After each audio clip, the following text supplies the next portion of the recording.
They weren't just digging a grave. They were digging it for a girl who was still breathing. The snow fell in Harlow Creek like a secret no one wanted to keep, thick and silent and heavy. It blanketed the rooftops, muffled the world, and made the whole wretched scene feel like a play staged for God himself. Men leaned on their shovels, their breath pluming in the frigid air, their faces hard as frozen earth. They didn't speak. They didn't have to. Their silence was a verdict. And in the center of it all, kneeling in the snow, was Jean May Dawson. Her dress was threadbare, a faded calico thing that offered no defense against the cold. The frost was already gathering on her eyelashes, making her eyes look like they were made of spun glass. She didn't shiver. She didn't cry. Her hands, already turning a deep, bruised blue, were folded in her lap as if she were in church. From the edge of the small crowd, Sheriff Porter Hayes watched and felt a sickness rising in his gut. She looked like a porcelain doll someone had dropped and left to be forgotten. A girl who had already buried herself long before they brought out the shovels. No one dared to say the word. Not execution, not murder. They called it justice. Standing behind Jean, a black-clad pillar of righteous fury, was her Aunt Ruthie, her mother's older sister. The Bible in her hand was less a book of comfort and more a weapon, and her eyes were narrowed into slits of pure, unholy rage. "She won't name the man," Ruthie hissed, her voice cutting through the quiet like a whip crack. "Won't repent for her sin, a swollen belly and a cursed tongue. She has brought abomination into the house of the Lord." Sheriff Hayes squinted. "She ain't even showing, Ruthie." A man next to him spat a wad of tobacco juice near Jean's bare feet. Sin don't need to show to rot a soul from the inside out. The wind picked up, a low, mournful howl that seemed to carry the judgment of the entire valley. They hadn't even let her have her coat. It was still hanging on a hook on her porch, a silent, limp ghost of the warmth she'd never feel again. Her fingers were blue, her lips were turning the same color, but she didn't move. She just knelt there, spine straight, watching them dig her final resting place. The hole wasn't deep. It didn't need to be. This wasn't about a proper burial. This was about a statement. The air was thick with unspoken questions. Did she really do it? Did she lie with a man in secret? And if she did, who was he? The preacher wouldn't say. Aunt Ruthie only spoke of sin. And Jean wouldn't speak at all. And that silence, that stubborn, unbroken silence, made them angrier than any confession or plea for mercy ever could. It was a rebellion they couldn't stomach. Standing in the back, half hidden behind his father, was a boy named Tobias Green. He was barely a man, his face blotchy and red from the cold, and from a shame so deep it felt like it was choking him. He couldn't look at her. He couldn't meet those glassy, unblinking eyes, because he knew. He knew it was his lie that had put her on her knees in the snow.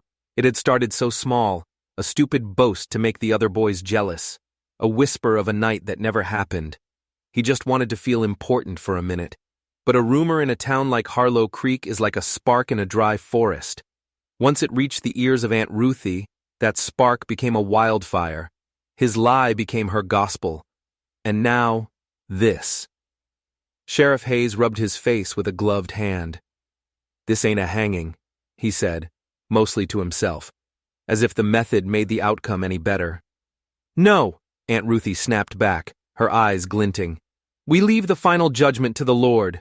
We're just clearing the road." Clearing the road. That's what they called it. Not murder, not cruelty, just a bit of righteous housekeeping, tidying up a life that had become an inconvenience. Then, 2 men brought the box forward. It was crude, made of scrap pine and sealed with pitch, no nails. They hadn't wanted to waste nails, just rope and glue and the crushing weight of their collective guilt.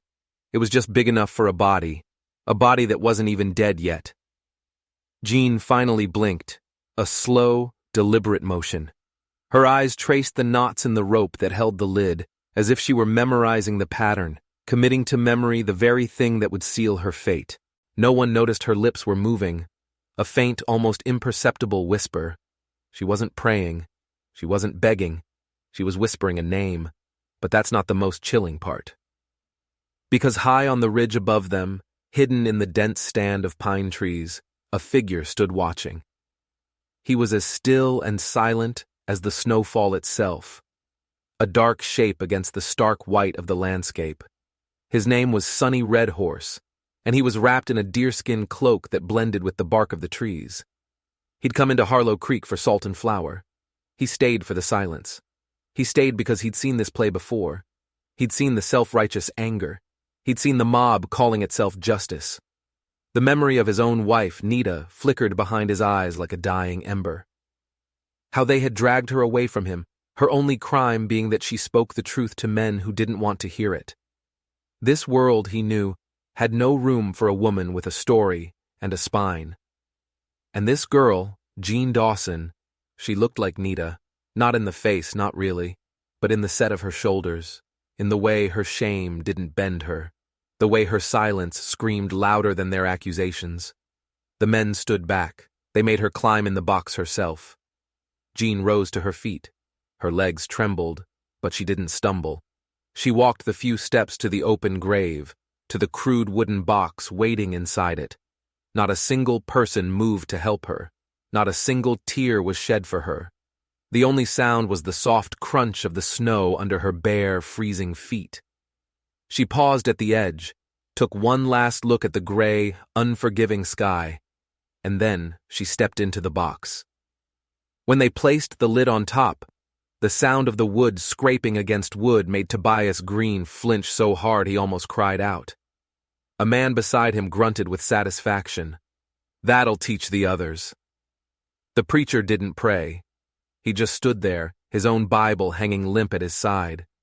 The shovels began to move, a steady mechanical rhythm. The dirt fell onto the lid, soft at first, then heavier. Thump, thump, thump. The sound of a world deciding she was no longer part of it. The snow began to fall faster now, thicker, hiding the horror of it all beneath a delicate white veil. From a distance, it might have looked peaceful, like the earth was being gently tucked in for a long winter's nap.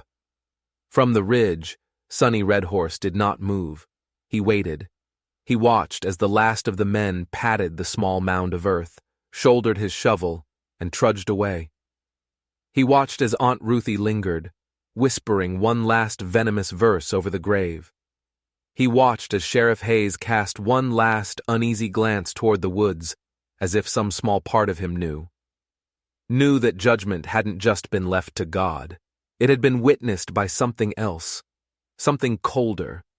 Only when the last of them had vanished, when the town had retreated back into its warm houses and its cold hearts, when the only sound was the sighing of the wind, only then did Sunny descend the hill. He moved like a shadow, each step deliberate, sinking deep into the snow. He knelt beside the freshly turned earth. There was no headstone, no marker, just a small, almost invisible ribbon of red staining the white snow. Her lip must have split in the cold. A single drop of blood to mark her passing. He laid his palm flat on the loose dirt. Nothing. No warmth, no vibration. It was over. But then, he pressed his ear to the ground. He held his breath, listening past the wind, listening past the pounding of his own heart. And he heard it. Tap. It was faint. So faint, it could have been a frozen root settling. Tap. Tap. Like a bird trapped in a wall, a desperate, dying heartbeat. She was still fighting. His own heart, which had felt like a stone in his chest for years, gave a single, powerful thud. The decision was made in that one silent moment. It wasn't born of rage or heroism or even pity. It was born of memory. The ghost of his wife, Nita, stood beside him, her eyes pleading. He would not let this girl die the way Nita had. Slandered, forgotten, and swallowed by the earth. He began to dig, not with the shovel left carelessly behind, but with his bare hands. The frozen earth and sharp pebbles bit at his skin, tearing his fingers, but he didn't stop. The cold was a living thing, sinking its teeth into his knuckles, splitting the skin. He didn't care. Each handful of dirt he threw aside was a word of her story they had tried to erase. Each ragged breath he took was a vow. The grave was shallow. They hadn't bothered to dig deep. It was all theater, a performance of piety. That was their mistake. They had made it easy. His raw fingers hit wood. He clawed the remaining dirt away, his breath coming in ragged gasps, his blood staining the pine lid. He found the edge of the lid and heaved. The pitch seal groaned, then broke with a sickening crack. He tore the lid off and stared down. Inside, she lay perfectly still. Her face was waxy, her skin the color of skim milk. For a terrifying second, he thought he was too late. But then he saw it. The barest, faintest flutter of her chest, a breath, her lips blue as frozen violets parted. A tiny puff of vapor escaped, and a whisper, so quiet it was barely a sound at all. "Am I dead?" Sonny did not answer. He reached down, his strong arms sliding under her stiff, cold body. He lifted her from her coffin. She was light as a bundle of dried twigs. A bird cried out from the trees above, a single sharp note that sliced through the heavy silence. He wrapped her in his own deerskin cloak, pulling the warm hide around her frozen limbs. He held her close to his chest and began the slow, arduous walk back up the ridge, back toward the trees that had hidden him.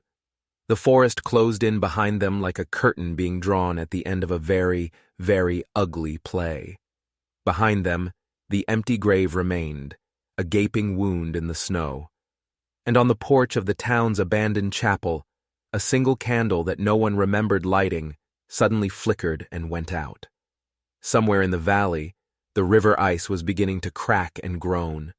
And somewhere ahead, held securely in Sonny's arms, Jean May Dawson stirred. This time she didn't speak. She began to weep. Soft, silent, frozen tears that slid down her cheeks and disappeared into the deerskin. It was the sound, not of a girl dying, but of a girl returning from a place no one was ever meant to see. And the first thing she would see when she truly woke, the very first thing, was not the face of an angel or a demon, not judgment or damnation. It would be the fire he had already lit for her, a fire she didn't yet know would become her altar, her shelter, and her weapon, a fire that would change everything. The flames crackled and danced in the small stone hearth, throwing flickering waves of gold across the rough-hewn log walls. It was the only sound in the small, isolated cabin, that and the whisper of the wind outside.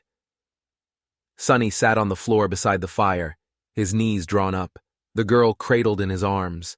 She was wrapped in two of his thickest wool blankets, and her head rested against his chest.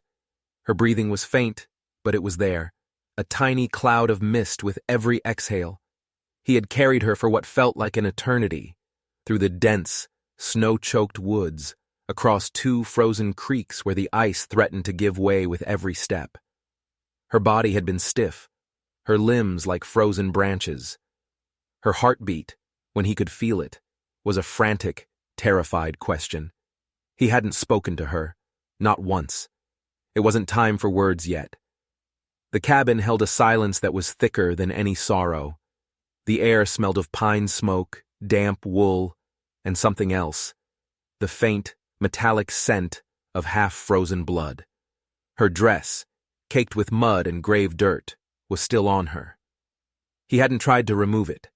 He knew that warmth had to come slowly, that mercy, when delivered too quickly, can feel just like another kind of violence. He had a pot of water steaming over the fire, filling the small space with a gentle humidity.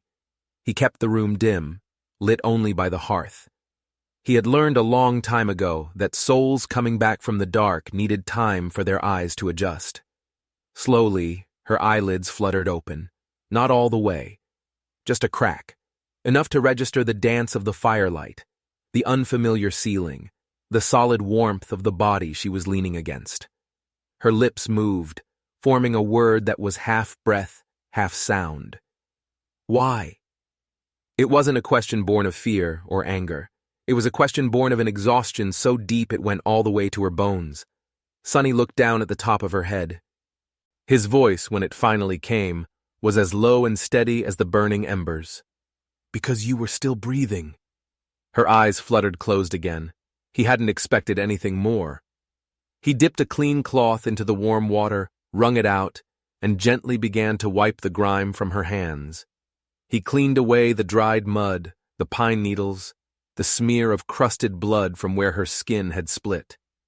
He worked with the slow, deliberate reverence of a man carving something holy from a piece of broken wood. He didn't know her. Not really. He knew her name, of course. Everyone in Harlow Creek knew the name Jean May Dawson now, but he didn't think of her as the girl from the grave. He didn't think of her as the sinner or the shame of the town. He thought of her as a silence that refused to be silenced, a body that refused to stop fighting, even when it was buried under 6 feet of judgment. The kettle on the fire began to whistle, a soft, piercing sound. He carefully poured the steaming water into a tin cup, added a pinch of dried chamomile and a sliver of pine bark from a small pouch he kept. He let it steep for a moment, then held the cup near her lips. "Just a little," he said, his voice a low rumble. "It'll warm the bones." She stirred. He helped her sit up just enough to sip from the cup. A violent tremor ran through her entire body as the first drop of hot liquid touched her tongue, but she drank. She took another sip, then another. He watched her with an intensity he usually reserved for tracking a deer, a gaze that missed nothing. She wasn't beautiful, not in the way the world decided women should be. Her face was plain, her features softened by weariness, but her eyes, when they finally opened all the way and looked at him, held a universe of secrets. They were the color of river silt after a storm, a deep, bruised, honest brown. He saw his wife, Nita, in them. Not her face, but her spirit. That same look of defiance had been in Nita's eyes the day the government men had come to their home on the reservation, the day they had traded their promises of peace for chains. Pain, he thought, had its own way of introducing souls to one another. He let her rest, her back propped against his side. He added another log to the fire, the silence between them comfortable, solid. He knew she had 1,000 questions, but he also knew they could wait. For now, being warm and being alive was enough. But as the hours ticked by, a new tension began to fill the small cabin. He was a stranger, a man, and she was a woman who had just been condemned by men. The warmth of the fire was safe, but what about him? He saw the question flicker in her eyes every time she looked at him. He moved away from her, giving her space. He sat on the other side of the hearth, picking up a piece of wood and his carving knife. He began to work, letting the rhythmic scrape of the blade fill the silence. He didn't want her to feel trapped. He had pulled her from one box. He wouldn't put her in another. By morning, the storm outside had passed. Sunlight, weak but persistent, filtered through the single grimy window pane.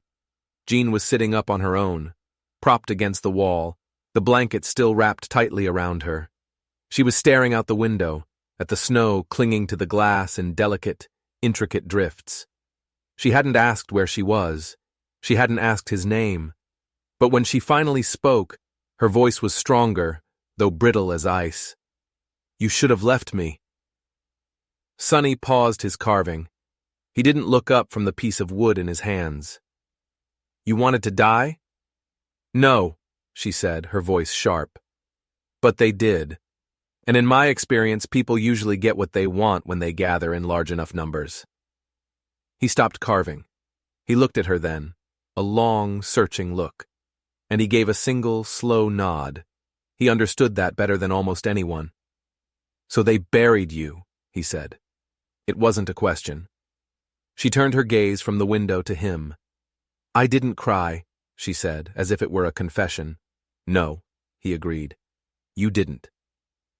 A long pause stretched between them, a silence filled with everything they weren't saying. Then Jean's hand, hesitantly, drifted to her own flat stomach, a gesture of unconscious habit. "I'm not with child," she whispered, the words hanging in the air like smoke. That was the excuse. It was all a lie. Started by a stupid boy who wanted to feel like a man. Sonny didn't react. No shock, no surprise. He just gave another one of those slow, deliberate nods. "Truth," he said quietly, his eyes on the fire. Rarely saves anyone. Jean let out a long, shuddering breath. The warmth of the fire was finally starting to reach the deepest parts of her, thawing the ice around her heart. But shame had a grip that was colder than any winter. I didn't fight them, she said, her voice dropping so low he had to strain to hear her. When they told me to get in the box, I didn't scream. I didn't beg. She stared into the flames, her eyes seeing something far away. I think some part of me believed them, believed I deserved it, for being different, for being motherless, for not knowing how to be the kind of woman they wanted, for just not being wanted. Sonny listened. He sat as still as a stone, his face unreadable. He let her words fill the space, let her shame have its voice in the safety of that small room. They never laid a hand on me, she continued, her voice gaining a sliver of strength. Not until the end. But their words carved me up from the inside. He set his carving knife and the piece of wood down on the floor beside him. He turned his body to face her fully. His dark eyes were intense, serious. Do you want to live now? The question was so direct, so simple, it stole the air from her lungs. She didn't answer right away. She leaned her head back against the rough log wall, watching the hypnotic dance of the flames. The cabin was a bubble, a moment suspended in time. But outside that door, the world was still waiting. The men who buried her were still there. Her aunt was still there. I want, she said finally, her voice raspy but clear, to exist without feeling like I'm a debt that needs to be paid. He understood that. He understood it in his very soul. He stood up, his movements fluid and silent. He walked to an old, weathered cedar chest that sat at the foot of his simple cot. He opened the lid, and the scent of cedar and old leather filled the air. He reached inside and pulled out a folded piece of cloth. He brought it back to the hearth and knelt on the floor in front of her. He unfolded the cloth carefully. Inside, nestled on the soft wool, was a simple strip of braided rawhide. Woven into the center was a single, small, iridescent shell. It was not a piece of jewelry. It was something more, something older, a symbol. Not of ownership, but of protection, a vow. He placed it on the floor between them. What is this? She asked, her eyes fixed on the simple object. My word, he said. His voice was quiet, but it carried the weight of an oath. If you wear this, I will walk with you. Through the shame, through the silence, through the snow, I will stand between you and them as your husband. Jean stared. She looked from the rawhide band to his face. There was no flicker of guile in his eyes. No trickery, just a stark, simple offer. Her heart hammered against her ribs. Her hands, which had been so cold, now trembled in her lap. You don't know me, she whispered. I know what they did, he replied, his voice unwavering. And I know what I will not let happen again. She didn't reach for the rawhide, not yet. But she didn't pull away, either. She just sat there, staring at the impossible choice he had laid at her feet. A choice between the ghost she was supposed to be and the woman she could become. Outside, the wind began to howl again, rattling the shutters. But inside the cabin, something profound had shifted.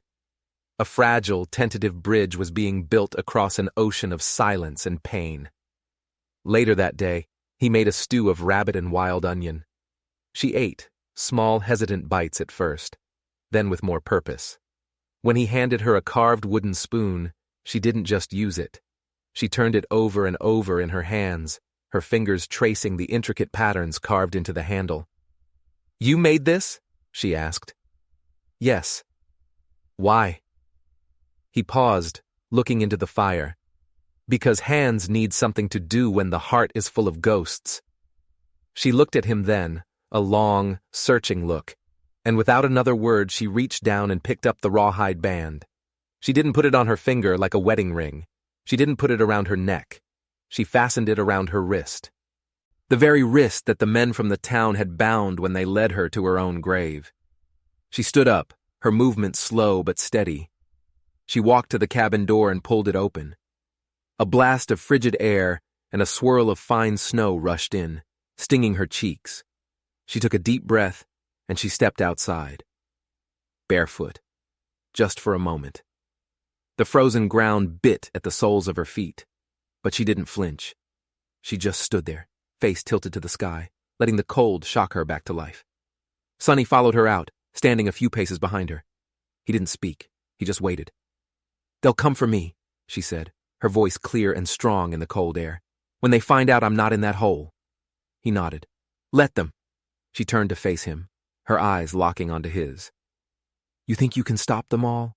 "No," he said, the words stark and honest. "But I will not run." She studied his face, seeing the truth of that promise etched in the lines around his eyes, and she nodded. "I'll stay," she whispered. "For now." She turned and went back inside, shutting the door gently behind her. On the pristine snow where she had stood, 2 perfect footprints remained. The first mark she had made on the world since leaving her grave. But the story doesn't end there, because as she moved back towards the warmth of the fire, something fell from the folds of her dirt-caked dress. It was a small, leather-bound Bible, the one her Aunt Ruthie had pressed into her hands before the burial. A final curse, a reminder of the God who had forsaken her. But when it hit the floor, it fell open. And from between the pages of Leviticus, a single folded letter slipped out. The paper was yellowed, the ink faded, but still legible. It was not addressed to Jean. It was addressed to her mother, Elizabeth Dawson. Sonny's breath caught in his throat. He recognized the handwriting. He recognized the elegant, looping signature at the bottom. Samuel Redhorse. He didn't need to read the letter. He didn't need to know what it said. The name was enough. The name was a lightning strike that split the world in 2. Because Samuel Redhorse was his father. And the story of the girl he had pulled from a grave had just become tangled with his own in a way he could never have imagined. The secrets they were burying that day weren't just Jean's. They were his too, and they were about to be dug up. The thaw came to Harlow Creek, but it was a slow, grudging surrender. The sun, a pale disk in a washed-out sky, did little to warm the frozen resentment that had settled over the town. In the small cabin tucked away in the woods, however, a different kind of warmth was taking hold. It wasn't just the fire in the hearth. It was a fragile, unspoken thing growing between the man who had cheated a grave and the woman who had survived it. Jean stood at the edge of the tree line, staring down the path that led back to town. The cabin behind her no longer felt like a temporary shelter. It had become a question mark, its safety dependent not on its sturdy log walls, but on the shifting moods of the people down below. She wore her mother's old shawl, a thin, faded thing that did little against the biting March wind, but she wore it like a piece of armor, and beneath her sleeve, the rawhide band was a constant, solid pressure against her skin. A vow. Sonny stood a breath behind her, his face as unreadable as the winter dusk. He had said almost nothing since she had shown him the letter. The name, Samuel Redhorse, hung in the air between them, a ghost they hadn't yet decided how to address. They were learning each other in the spaces between words, in the language of shared silence. But today was not a day for silence. They were going back. It had been her idea. "If I don't walk back into that town on my own 2 feet," she had told him, her voice low but firm, "they will always believe you stole me, that I am your captive, not your wife." He hadn't argued. He had simply handed her his second coat, a heavy thing of hide and wool, heavy enough to block both the cold and the stares that were sure to come. The journey to Harlow Creek was short, but every hoofbeat of their single horse on the slushy, half-frozen road seemed to echo the thud of dirt on her coffin lid. As they neared the first houses, the town seemed to hold its breath. Shutters twitched. Doors that had been open a crack were pulled shut. Faces appeared and then vanished from behind lace curtains. They were a spectacle. the walking dead girl and the savage who had apparently stolen her from hallowed ground. They didn't stop at their old house. They didn't stop at the general store. Sonny guided the horse directly to the one place in town that held the most power and the most judgment: the chapel. He dismounted first, then reached up to help her down. Jean's chin was high, her back straight, even though her stomach felt like it was full of angry hornets. She had last seen these people from her knees, had last looked up at them from the bottom of a hole. Now she met their gazes. Some looked away, a flicker of shame in their eyes. Others stared back with something colder, something that said she should have stayed buried. She didn't look for Aunt Ruthie. She didn't have to. She could feel her aunt's hatred like a physical presence, a cold spot in the weak sunlight. The first person to dare approach them was Sheriff Porter Hayes. He walked with the stiff, reluctant gait of a man whose conscience was giving him hell. He held his hat in his hands, not as a sign of respect, but as a shield of uncertainty. "Jean," he mumbled, his eyes darting from her face to Sonny's. You're all right?" Jean gave him the smallest, iciest of nods. "We didn't know," he stammered, his gaze falling to his boots. "They said everyone thought you were alive," Jean said, her voice cutting him off. It wasn't loud, but it was clear and sharp as a shard of glass. Sheriff Hayes swallowed hard. "And now," she added, letting the words hang in the air, "I am not dead." The simple statement was an accusation, and he felt the full weight of it. Before he could find another useless platitude, Sonny stepped forward. He wasn't tall, but he had a presence that seemed to take up all the air around him. "We are here," Sonny said, his voice quiet but carrying an unmistakable authority, "for the preacher." The sheriff blinked, confused. "For what? What business could you have with Preacher Talbot?" And then came the twist no one saw coming. Jean looked past the sheriff, her eyes sweeping over the gawking faces that were now gathering in the street. She spoke loud enough for them all to hear. "He is going to marry us." A collective gasp went through the crowd. Someone dropped a basket of laundry, the sound of it hitting the muddy street cracking the tension like a gunshot. A woman made the sign of the cross. Marry them? The dead girl and the Indian? It was unthinkable. It was a blasphemy. Sheriff Hayes stared at them, his mouth hanging open. Are you sure about this, Jean?" She turned her gaze back to him, her eyes burning with a fire he had never seen in her before. "I was sure when you stood by and watched them bury me," she said, her voice ringing with a terrible clarity. "I was sure when he pulled me from the earth. This," she said, gesturing from herself to Sonny, "is the only truth I have chosen for myself." As if summoned by her words, the heavy chapel door creaked open. Preacher Talbot stood in the doorway, looking old and frail, his Bible clutched in his hand like a talisman against the devil. His face was pale, his eyes wide with a mixture of fear and something else, something that looked almost like awe. "We don't need a crowd," Jean said, her voice softening slightly as she looked at the preacher. "Just the words, just enough to make it true in the eyes of your God, since you all seem to care so much about him." The preacher looked at her, truly looked at her, for a long, silent moment. He saw the girl he had failed, the girl he had condemned with his own silence, and something in his expression shifted. Maybe it was repentance. Maybe it was just fear of the woman who had come back from the other side. He gave a jerky, uncertain nod. "Come in," he whispered. The inside of the chapel was cold and smelled of dust and decay. No candles were lit. The only light was the weak, colored light filtering through the stained glass windows, painting fractured patterns on the dusty pews. They stood at the altar, just the three of them and the sheriff who had followed them in as a witness, his face a mask of disbelief. There was no music. There were no flowers. There were no rings. There was only a silence so thick with memory it felt like you could drown in it. Sonny turned to look at her, and she met his gaze. Neither of them smiled. This was not about love, not yet. This was about a promise. a shield, a stand. Preacher Talbot's voice trembled as he began the rites. He stumbled over the words, his hands shaking so badly the pages of his Bible rattled. Jean didn't hear most of it. She was focused on the feeling of the moment, the impossible reality of it. The way her name, Jean May Dawson, sounded when spoken next to his, Sunny Redhorse. The way the word wife landed not like a chain, as she had always feared it would, but like a key turning in a lock she hadn't known was there. When it was over, there was no applause. No one threw rice. No one cheered. The sheriff just signed the parish register as a witness, his hand unsteady.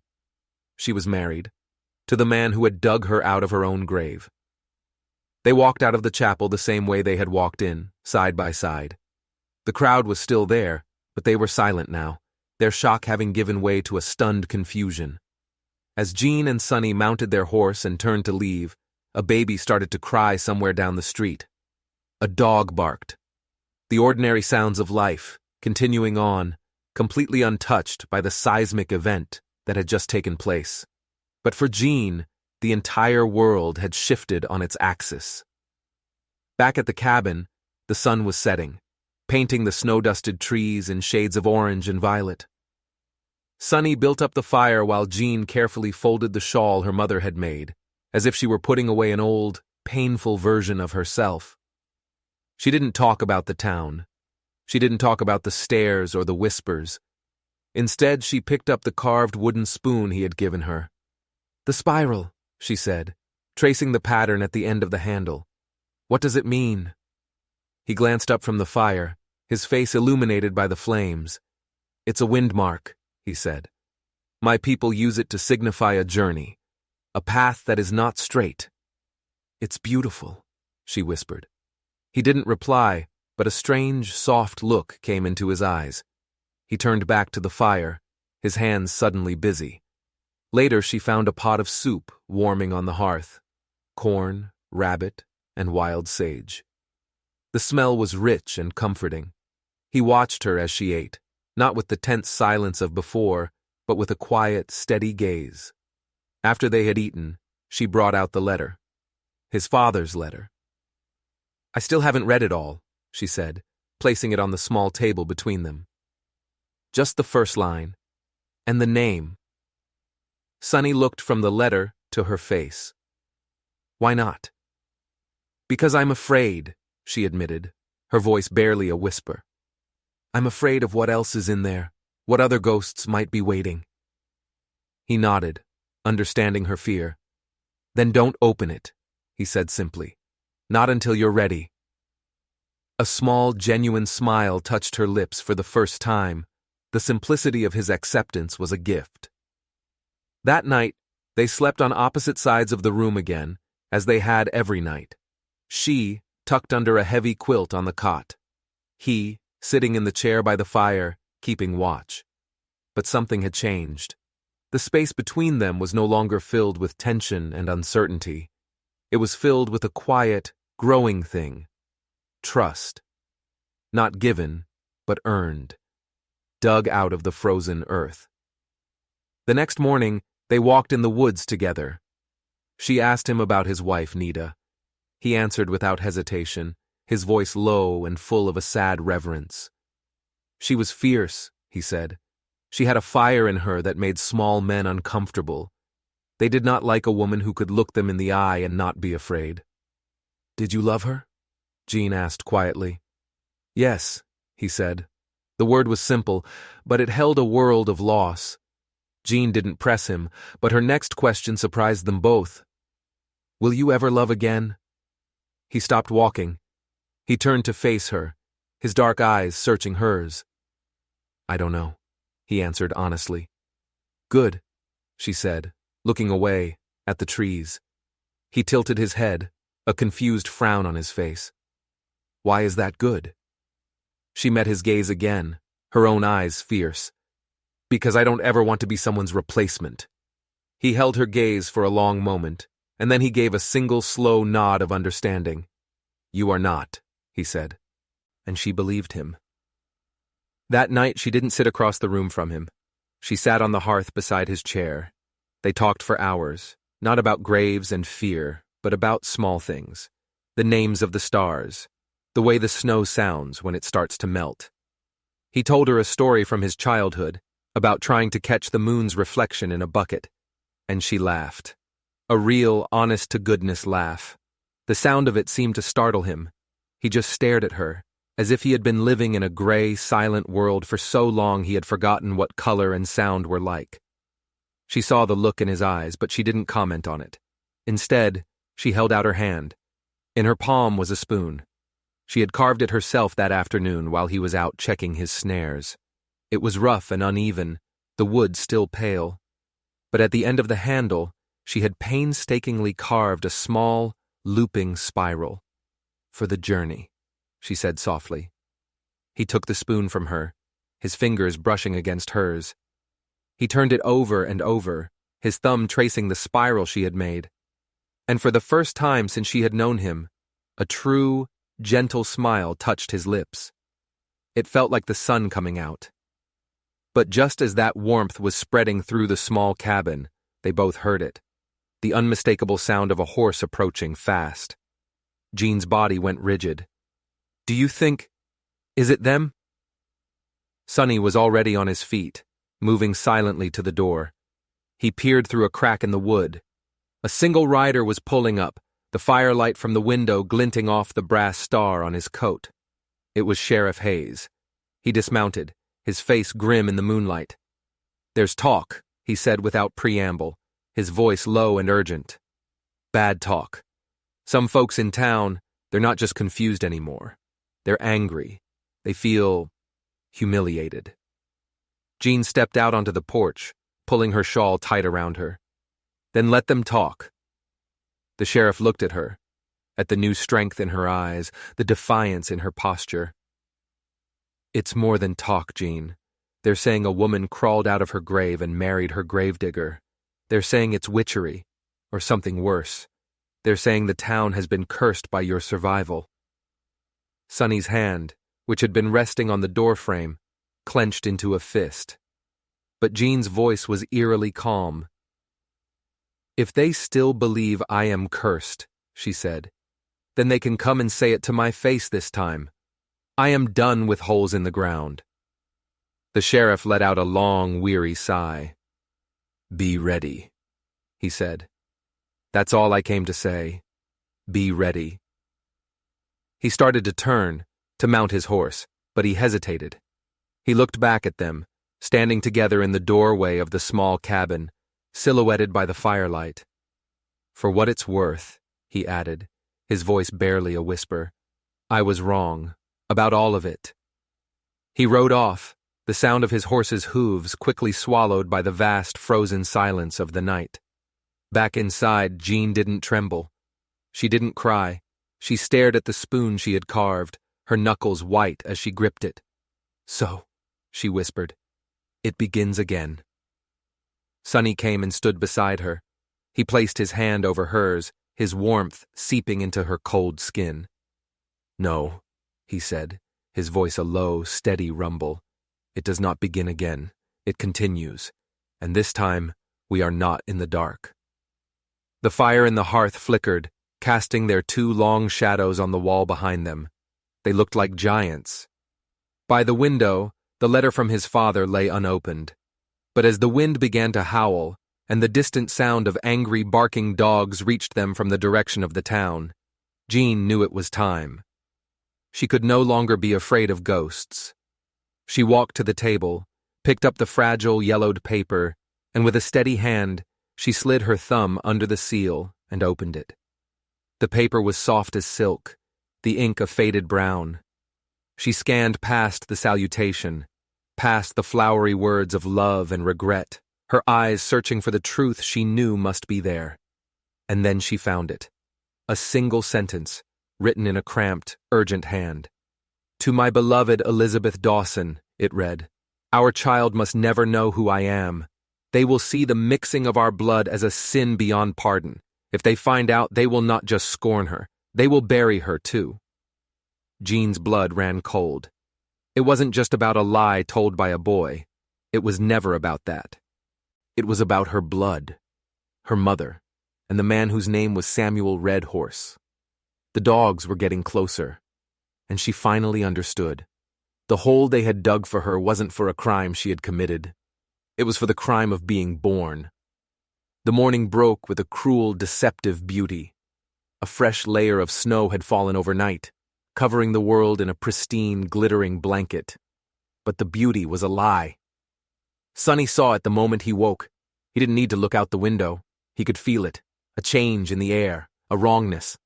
He sat by the window, his shoulders rigid, his gaze fixed on the snow. It was no longer pristine. A single line of boot prints circled the cabin, a deliberate, menacing perimeter, a noose tightening. "They came in the night," he said, his voice flat. From the cot, where she was wrapped in a cocoon of blankets, Jean watched him. She could see the tension in the set of his jaw, the coiled stillness in his body.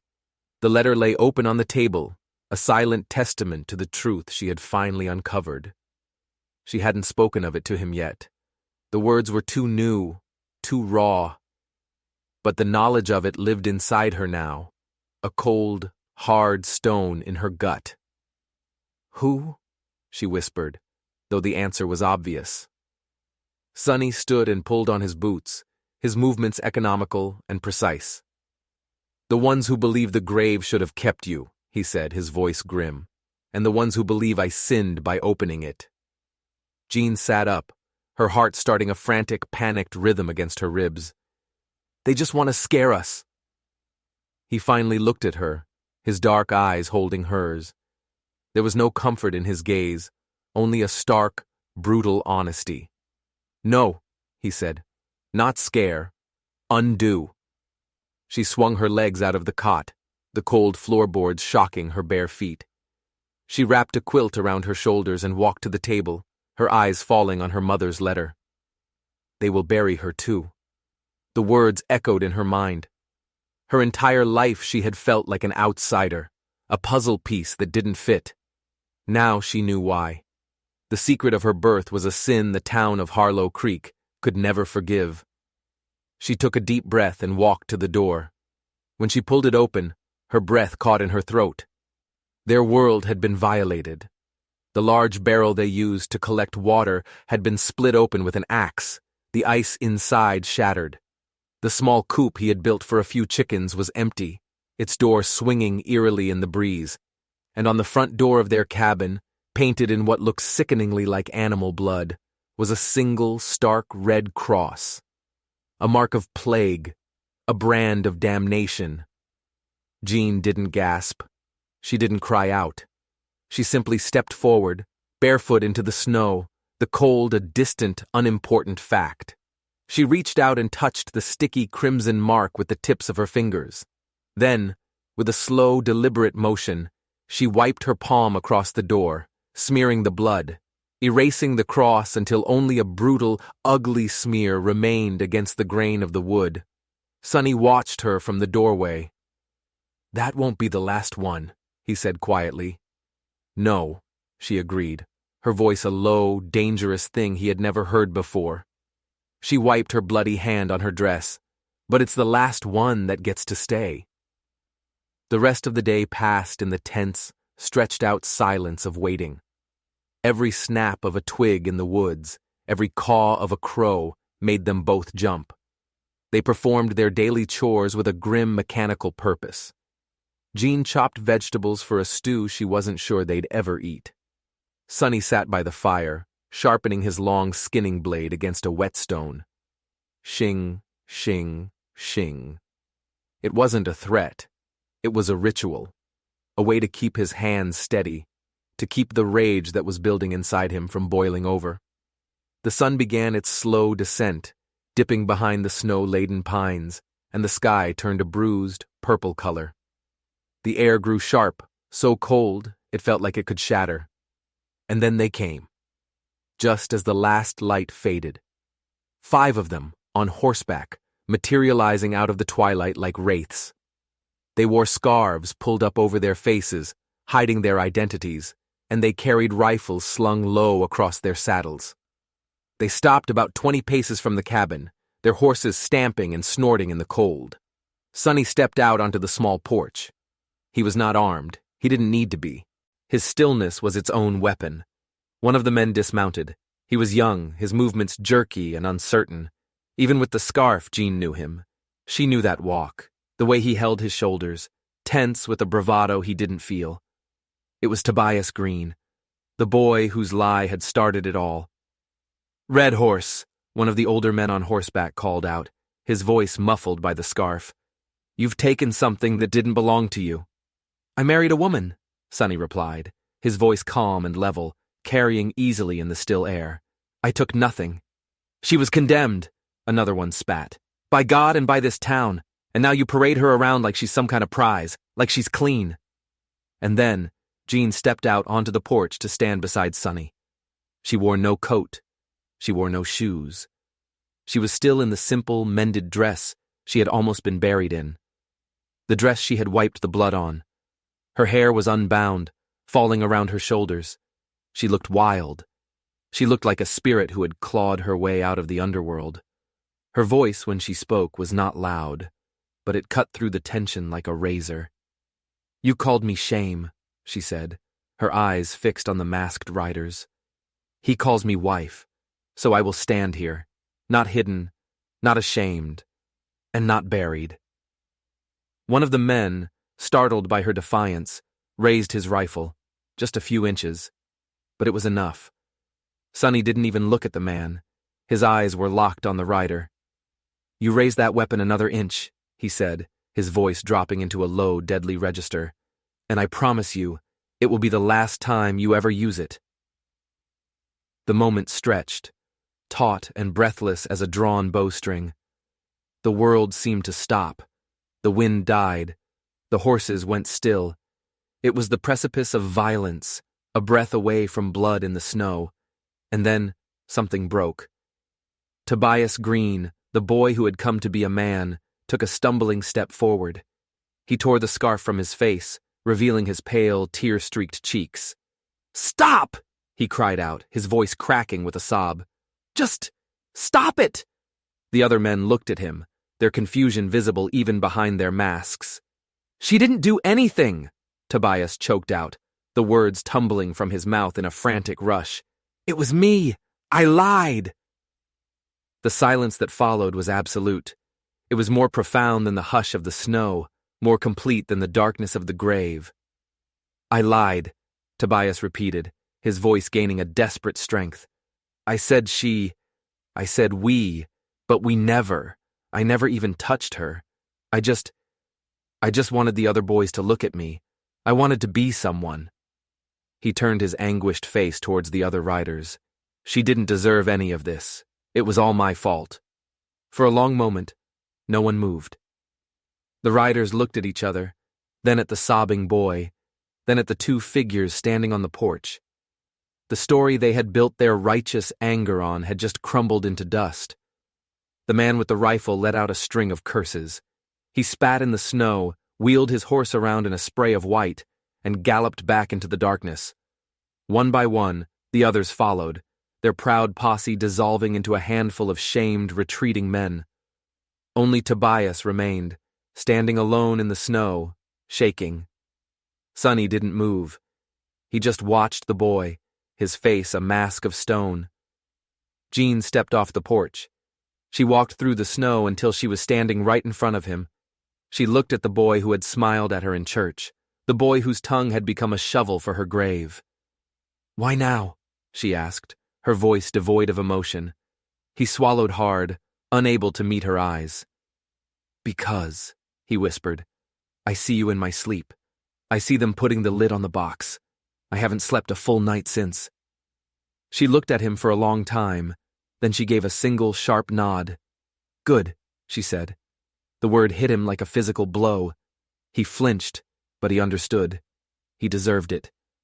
As he turned to stumble away into the darkness, back toward the town he had poisoned with his lie, she said one more thing.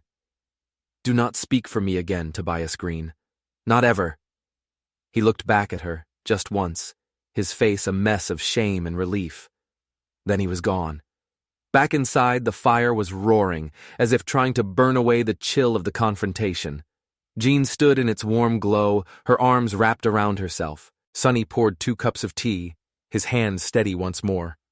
"You spoke well," he said, handing her a cup. "I didn't think," she replied, taking it. "I just said the words I needed to hear myself say."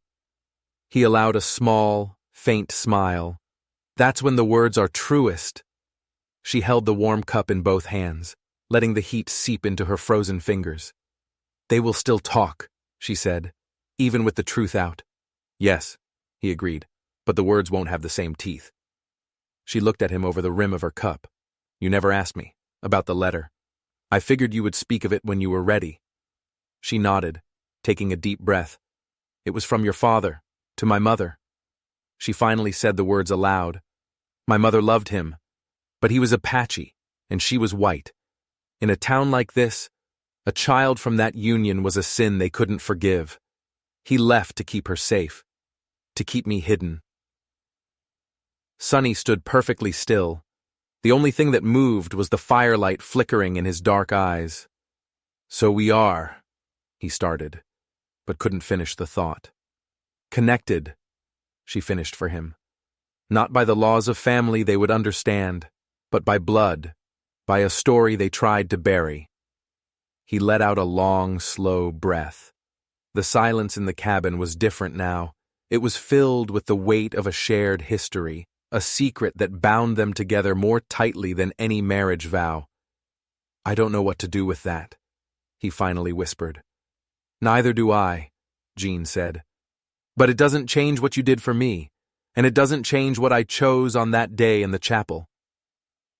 Later that night, as she knelt by the hearth, adding a piece of fragrant cedar to the flames, she spoke again, her voice soft but determined. "I want to rebuild the garden," she said, "in the plot of land next to the cabin." He looked up from his work. "I want to plant lavender," she said, "and daisies and wild roses, things that are stubborn and beautiful." "Why?" he asked. She looked at him, a strange, fierce light in her eyes. "So that every day they have to walk past something beautiful growing in the place they tried to put me." A slow smile spread across Sonny's face. He stood up and came to stand beside her. "Then I will build the fence," he said, "to keep the deer out." She looked up at him, her head tilted. "And what will you tell people when they ask why you married the girl who came back from the dead?" He didn't even hesitate. "I will tell them," he said, his voice low and steady, "that I married the only person I have ever met who was stronger than the dirt they tried to cover her with." But the story isn't over. Not yet. Just as a fragile peace was settling over the small cabin, there came a new sound from outside. A knock at the door. It wasn't the angry hammering of fists. It wasn't the threatening kick of a boot. It was a soft, hesitant rap of knuckles. Jean and Sonny exchanged a look. He gave a slight nod, then moved to the door and pulled it open. Standing on their porch, his hat in his hands and his head bowed, was Preacher Talbot. "I have come," the preacher said, his voice thick with emotion, "to apologize." And behind him, standing shyly in the snow, were 2 women from the town. Each of them held a basket. One was filled with freshly baked bread. The other held spools of thread and new needles. "We weren't brave enough before," one of the women said, her eyes filled with tears. "But we're trying to be brave now." Jean just stared, her heart aching with a confusing mix of anger and hope. Slowly, she stepped aside, opening the door wider. She didn't welcome them with words. She welcomed them with space. But as the women stepped into the warm light of the cabin, none of them saw the figures watching from the ridge. A new set of riders, dark silhouettes against the moon, and at their head was Aunt Ruthie. Her eyes were sharp and cold as chips of ice, and this time she wasn't carrying a Bible, she was carrying a rope,